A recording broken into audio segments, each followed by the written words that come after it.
हम तो मुसलमानों की रक्षा कर रहे हैं, आप समझ क्यों नहीं पा रहे हैं? कैसे? हमारा 11% चाहता है किसी भी मुसलमान को 3 महीने तक, 3 महीना समझ रहे हैं, 90 दिन तक राम राम राम राम कृष्ण कृष्ण कृष्ण कृष्ण, जय हनुमान ज्ञान गुण सागर, गंगा माँ तेरी आरती हम गा रहे हैं, जय हनुमान जय श्री राम एक ही नारा एक ही नाम, ना सुनना पड़े। इसलिए कहा जा रहा है मुसलमानों को रोको, बेचारे आएंगे उनका बेवजह धर्म भ्रष्ट हो जाएगा, इसलिए रोका जा रहा है। 11% कितना बड़ा पुण्य का काम कर रहा है, मुसलमानों की रक्षा कर रहा है। जो मौलवी न कर पाया, जो कोई सरकार न कर पाई, वो 11% चुटकी बजा के कर दिया। ये जो महाकुंभ में दुकानों को लेके बवाल छिड़ गया है, अखाड़ा परिषद ने मांग करी है कि जो महाकुंभ जब लगेगा तो वहाँ पर मुसलमानों की दुकानें नहीं लगेंगी, अगर लगानी है तो मदीना में भी हमारी दुकानें लगाओ, मक्का मदीना में, तब लगने देंगे हम। देखिए, मूल बात यही है कि अगर मुसलमानों को किसी गैर के साथ खाना हराम है, किसी गैर का खाना हराम है, राम राम बोलना हराम है, तो मुसलमान ऐसी जगह क्यों जाएगा भाई, जहां आप 3-3 महीने तक 24 घंटे हरे राम हरे कृष्णा कृष्ण कृष्ण हरे हरे चलेगा, जहां भगवत पाठ होगा, जहां हनुमान जी महाराज की आरती होगी, जहां गंगा यमुना की आरती होगी, वहां मुसलमान जाएगा, 24 घंटा हरे कृष्णा हरे राम राम सुनेगा। राम राम बोलने से आपत्ति है, उनके सामने से जय श्री राम का नारा निकलता है तो पत्थर चलने लगते हैं। जहां इतनी सारी मुसीबतें एक साथ हैं, अगर वहां पर ये 24 घंटे जाके खड़े रहेंगे तो कितना बड़ा दिक्कत हो जाएगा। 3 महीने तक अगर ये दुकान खुलेगा तो इसका धर्म भ्रष्ट नहीं हो जाएगा। बताइए, भारत में गंगा जमुनी तहजीब है, हिंदू मुस्लिम भाईचारा है, तब ये दुकानें क्यों नहीं लगने दी जाएंगी? भाई साहब, हम तो मुसलमानों की रक्षा कर रहे हैं, आप समझ क्यों नहीं पा रहे हैं? कैसे? हमारा 11% चाहता है किसी भी मुसलमान को 3 महीने तक, 3 महीना समझ रहे हैं, 90 दिन तक राम राम राम राम कृष्ण कृष्ण कृष्ण कृष्ण,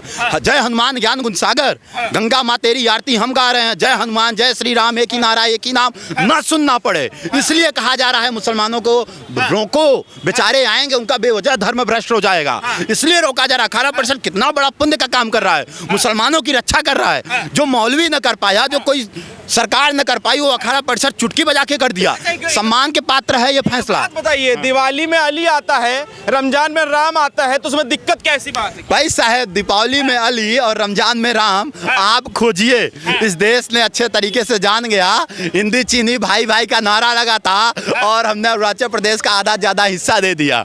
और हमारे नेहरू चाचा एक छोटा सा काम कर गए जो पूरे देश में, सोचिए, इतना डिफिकल्ट, सबसे अगर कोई मुसीबत वाला जगह था वो जूनागढ़ अपना था, उसको तो हमारे पटेल जी रौंद दिए सेना के बल पर, उसको भी भारत में मिला लिए। कश्मीर का मुद्दा जब चला गया एक बहुत ज़्यादा लिबलांडुओं के पास, तो वहाँ से क्या हुआ, कश्मीर आज भी उलझा हुआ है ना। तो वही हम चाहते हैं कि बहुत ज़्यादा अगर आपको भाई भाई करना है, राम और अली खोजना है, तो आप खोजिए। अब इस देश की जनता वास्तविकता से अवगत हो गई है, सत्य सनातन का समर्थन करना है, एक होकर रहना है, नेक होकर रहना है, कटना नहीं है। ऐसे लोगों को टारगेट करके ठिकाने लगाना है जो नाम बदलकर सामने खड़ी स्त्री का ब्रेन वॉश करते हैं, उसके गंदे वीडियो बनाकर उससे धर्म परिवर्तन करने के लिए मजबूर करते हैं। ऐसे लोगों को टारगेट करके ठुकाई करने का वक्त आ गया है और सरकार में बैठे लोग अगर ये कर रहे हैं, अच्छी बात है, और जन जागरूकता से भी ये चीज़ होनी चाहिए। बटेंगे कटेंगे का नारा आता है इस देश में, एक ऐसी जगह से आता है जहाँ पे हिंदू मुस्लिम साथ में रहते हैं, वहाँ पे बटेंगे कटेंगे, फिर महाकुंभ में मुसलमानों की दुकानें नहीं लगेंगे, नेम प्लेट वाला बयान आ जाता है, ये सारे आता है। आपको नहीं लगता है हिंदू मुस्लिम का जो भाईचारा उसमें ठेस पहुँच रही है? हम तो यही चाहते हैं, हम तो यही चाहते हैं। जब कश्मीर में मारा जा रहा था, गोलियों से भूंजा जा रहा था, तब आप लोग कहाँ थे? या आप जैसे वो सकारात्मक रवैये वाले पत्रकार महोदय हमारे कहाँ चले जाते हैं? तब सवाल नहीं पूछा गया। वहां तो सब एक थे ना, तो वहां कैसे कट गया भाई? वहां कैसे भागना पड़ा? कश्मीर में आपको कैसे पलायन करने पे मजबूर कर दिया गया? पश्चिम बंगाल में पलायन कर, अच्छा छोड़िए, ताजा मुद्दा उठाइए, मैं बताता हूं आपको। बांग्लादेश में हिंदू ब्राह्मण मारा जा रहा है, क्षत्रिय मारा जा रहा है, वैश्य मारा जा रहा है, शूद्र मारा जा रहा है, या कौन मारा जा रहा है? अम्बेडकरवादी मारा जा रहा है, भाजपाई मारा जा रहा है, या आरएसएस वाला मारा जा रहा है? अरे हम कह रहे हैं बांग्लादेश में आरएसएस है क्या?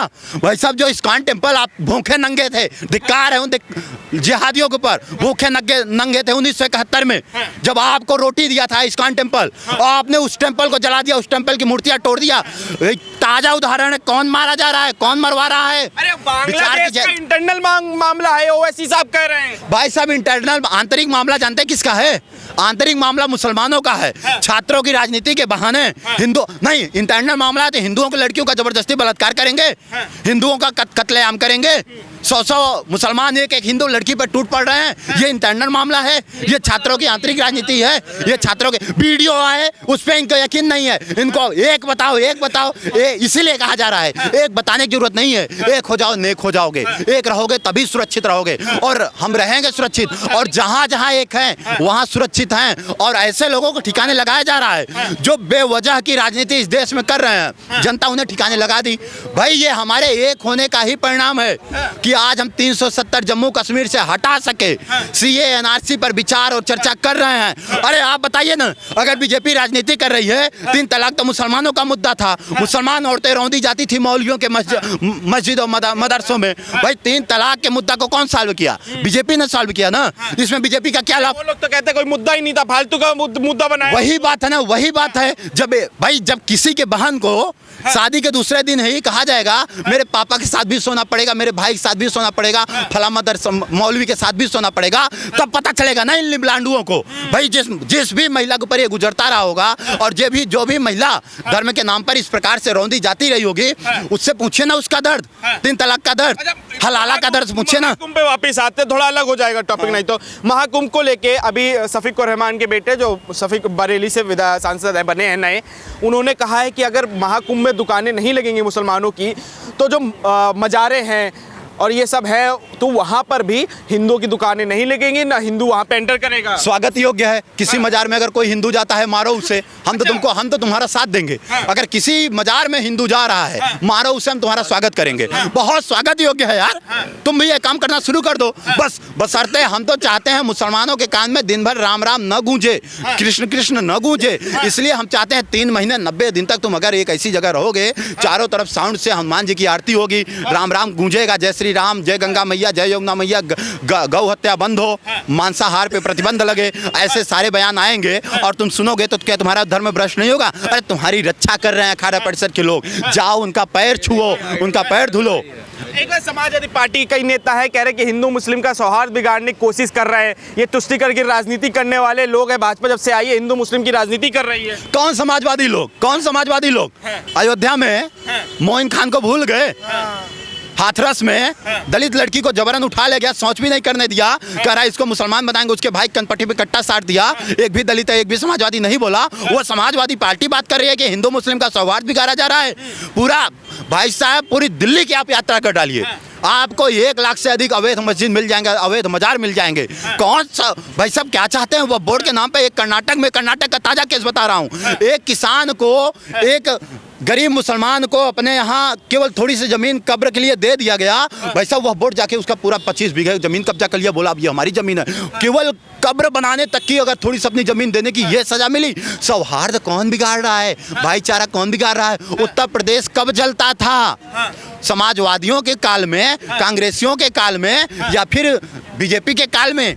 ये आप जाके विचार करिए। आज उत्तर प्रदेश जलाने का किसमें कुबत है? जो जलाता है वो खुद जल जाता है। पड़ती है जब गोलियां, चलती हैं जब गोलियां।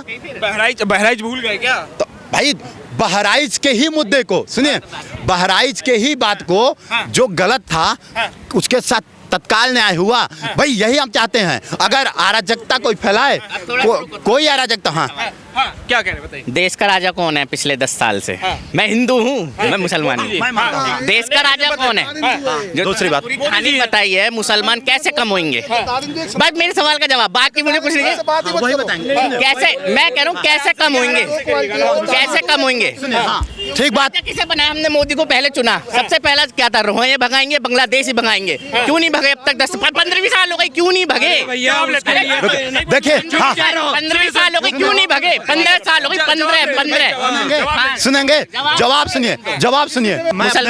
मैं अपने भाई को बता दूं, इन्होंने बोला मुसलमान कैसे कानून लाए, 2 बच्चों का कानून लाए। मैं सारे सवाल आपके पूछ लेता हूँ। पॉपुलेशन कंट्रोल बिल, ठीक है, रोहिंग्या को भगाने की बात हो रही है, ठीक है, इनकी ये 2 क्वेश्चन आपके पूछ लेते, बताइए। देखिए सवाल नंबर 1 का जवाब, बीजेपी अपने जिस नारे और एजेंडे के साथ आई, सीए एनआरसी के जब लेकर आई, विरोध करने के लिए मुसलमानों मुसलमानों से ज्यादा हिंदू सड़क पे थे। बात को मानिए भाई साहब, विरोध सुनिए, वही हम बता रहे हैं। जब देश जलता है तो राजा का काम जानते हैं क्या है? एक निर्दोष न मरने पाए। एक आपको इसी देश में पता है न जाने कितने आतंकवादियों को छोड़ना पड़ा था एक हवाई जहाज जैक होने पर। उस आतंकवादी पे जो बहुत बड़ा मास्टरमाइंड था, आज भी जाकर आतंकवाद घटना फैला रहा है। तो मेरे भाई, एक राजा जो सुनिए, जो सीए एनआरसी लाया था, लाया कि नहीं लाया? कानून लाया, पूरा देश जला। अब कब होगा इसका उत्तर सुनिए। वो तब होगा जब आपके वोट से ये लोकसभा पर, राज्यसभा में, हर जगह पे जा पर मजबूती से बैठ सके। सुनिए, 400 पार है महाराज। सुनिए, कहाँ 400 पार? जब 400 पार, 400 पार नहीं हुआ, 300 आपको सुनना होगा, आपको सुनना, रुकिए, आइए, इनको सुनना होगा। जब 400 के पार थे तब 370 जैसा काला कानून हटा या नहीं? हाँ या ना? हटा या नहीं? मुद्दा नहीं है, ये मुद्दा नहीं है भाई। 370 नहीं था। सुनिए, एक बांग्लादेशी और पॉपुलेशन कंट्रोल वही बता रहे हैं। एक कार्यकाल में कुछ ही 4-5 ऐसे संकीर्ण मुद्दे हो सकते हैं भाई साहब। 370 वाला मामला, 3 तलाक वाला मामला, राम मंदिर मुद्दा, ये भी सुनिए पुराने नहीं, ये भी ज्वलंत मुद्दे थे। उसके बाद जब ये सरकार में आए, सुनिए, 14 से 19 के बीच में ऐसे खतरनाक काम हटाए। फिर 19 वाले जब कार्यकाल में आए, 19 वाले कार्यकाल में सीए एनआरसी लाए। इस देश को जलाने का काम किसने किया? मुसलमानों ने नहीं किया, विपक्ष में बैठा वो गंदे आतंकवादी समर्थक लोगों ने किया। उसके बाद सुनिए हुआ क्या? सुनिए, एनआरसी उसमें रोक लगाए, नहीं तो उससे जानते क्या होता? जब अभी कहा गया 1971 के पहले और बाद में आने वाले लोगों की लिस्टिंग करेंगे, कागज दिखाओ नहीं भगाएंगे भाई साहब। वही तो सुनिए, सुनते नहीं। पश्चिम बंगाल में बैठी ममता बनर्जी क्या बोली? हम लागू ही नहीं होने देंगे। और सुनिए मेरे भाई, भागना मत, जहां कांग्रेस की सरकार थी राज्य में, बोले हम लागू ही नहीं होने देंगे, हम कागज दिखाने। आपके सवाल का उत्तर दे रहा हूं, सुनिए। जब उनके भगाने की बात आई, जब कानून हमला है, दिल्ली में बैठा था कौन? सबके चहेते केजरीवाल, ईमानदारी की जड़ी बूटी पीने वाले, कह रहे लागू नहीं होने देंगे। जब तुम कानूनी कार्रवाई होने नहीं दोगे, भगाएंगे किससे यार? दूसरी बात, राज्यसभा से तुम पारित होने नहीं दे रहे हो, हंगामा पे हंगामा कर रहे हो, शाहीन बाग में उनको फंडिंग करके दिन रात बैठा दिए हो, हमारे बड़े से बड़े कार्यक्रम होने नहीं दे रहे हो, तो भाई कहां से करेंगे मेरे दोस्त? बांग्लादेशी सब भाग जाते। बस भागे किस लिए नहीं? आपने ये कांग्रेस ही, ये समाजवादी आय कौन सी सीमा से है? अभी तक और बढ़ गए हैं। यही बात है। ये किसके अंडर में? यही तो सुने, सेना सेंट्रल गवर्नमेंट के अंदर में होती है। सेंट्रल सुनिए, स्टेट गवर्नमेंट के अंदर में। सेना नदी पर स्टेट गवर्नमेंट बॉर्डर मतलब वो नहीं होता जो आपको बॉर्डर पिक्चर में दिखा दिया गया। अगर बॉर्डर का असली मतलब समझते क्या होता है? सुनिए, नेपाल के सेंट्रल गवर्नमेंट की सेना है, सेंट्रल गवर्नमेंट के जवान है वो। खेला कहाँ से होता है? पहले सुनिए, नदी के माध्यम से होता है, खेतों के माध्यम से होता है, रेत के वही रोकने की कोशिश तो की जा रही है। एक बात बताइए, असम में जो रोहिंग्या मुसलमानों को भेजा जा रहा है, दिन उसकी न्यूज आ रही है, वो उससे संतुष्टि है नहीं है? नहीं है। क्या चाह रहे? एकदम से सबको भगा दिया जाए? एकदम से सबको भगा दिया जाए। उसके लिए आपका वोट किसी को वोट देते हैं। बात भी आपके अकेले की नहीं, आप अपने साथ 1 लाख लोगों को लेकर आइए, 1 करोड़ लोगों को इकट्ठा करिए। एक सवाल मेरा है, बात चल रही थी महाकुंभ पे, भाई सुनिए, बिल्कुल आपकी बात भी कुछ है। सुप्रीम कोर्ट का आदेश आया है ना, उसमें सुप्रीम कोर्ट ने कहा है कि जो सेक्शन 6A के तहत सिटीजन्स एक्ट है, सेक्शन 6A के तहत जो है उसमें 1966 से लेकर 1971 तक जितने भी रोहिंग्या बांग्लादेशी या जो भी लोग जो बांग्लादेश से इनफिल्टर होकर आसाम में प्रवेश किए हैं, उसको बाहर नहीं निकाला है, उसको सिटीजनशिप राइट्स के तहत जो है उसको मान्यता दी जाएगी। तो उसका आइडेंटिफिकेशन जो है हो रहा है, और वो लोग जिसके पास डॉक्यूमेंट्स है, जो डॉक्यूमेंट जमा कर रहे हैं, उनको राइट्स मिलेगा। बाकी जो डॉक्यूमेंट्स नहीं दिखा रहे हैं उनको निकालने की तैयारी हो रही है। आदरणीय वकील साहब ने जो बोला उसके आगे मैं अपनी बात पूरी करता हूं। अगर किसी नई व्यवस्था को आपको लागू करना है तो भाई पूरे देश में एक सर्वे कराना पड़ता है। भाई हम कह रहे हैं जनगणना कराने की बात आप कर रहे हैं, जनगणना के लिए सर्वे कराना पड़ेगा। अब राज्य में बैठा आदमी कह रहा है हम अपने यहाँ सर्वे ही नहीं होने देंगे। जब सर्वे ही नहीं होने देंगे तो व्यवस्थाएं हमारी लगातार संचालित कैसे होगी? भाई साहब आप बताइए, भाई साहब आप बताइए, बंगाल की पश्चिम बंगाल की जनसंख्या जानने के लिए वहाँ सर्वे करना जरूरी है। ममता बनर्जी कह रहे हैं हम सर्वे करने ही नहीं देंगे, तो पश्चिम बंगाल की जनता आपको कैसे पता चलेगी? भाई साहब यही तो दिक्कत है। वो ममता बनर्जी जानते हैं कहाँ से ताकतवर है? केंद्र के कारण नहीं, संविधान के कारण ताकतवर है। टॉपिक हम लोग का देखो भाई, मुद्दा मेरा भटक, सुनिए भैया सुनिए, मुद्दा भटक गया हम लोग का। महाकुंभ पे तैयार कहाँ ले जा रहे हो? राज्य में हद पेश नहीं कर सकता, स्टेट की चलेगी, लेकिन वहाँ संविधान और सुप्रीम कोर्ट दोनों रास्ते में बाधक आ जाते हैं। अच्छा भाई सुनिए रुके भाई एक मिनट, एक मेरा सवाल सुनिए अभी जिस पर टॉपिक पे हम लोग थे उस पे वापस आते हैं। महाकुंभ एक बार बताओ भाई, एक सुनिए भैया नोटबंदी लगा देगा, नोटबंदी करते हैं क्या? अरे सुनिए एक बार एक मिनट ममता से पूछते हैं, राहुल से पूछते हैं, आपस में डिबेट